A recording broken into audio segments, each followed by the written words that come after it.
Muling tatakbo sa pinakamatataas na posisyon ng bataan ng mga kilalang political heavyweight ng probinsya. 5 Garcia at 2 Roman ang nakapaghain na ng kani-kanilang mga kandidatura.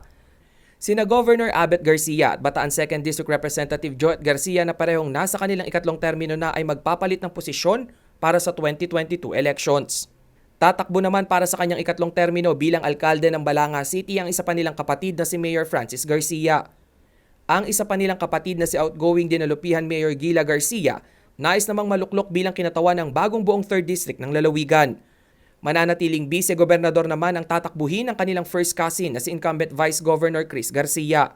Samantala, si Bataan 1st District Geraldine Roman naghain na rin ang kanyang COC para sa ikatlong termino sa Kongreso. Paano naman po nakapagsulong ako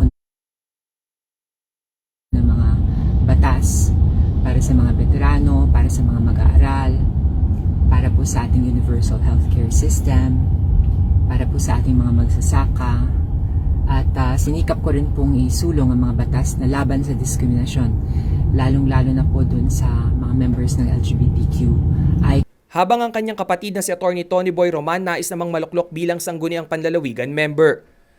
Ang Bataan ay may 11 bayan, 1 syudad at higit kalahating milyong rehistradong botante.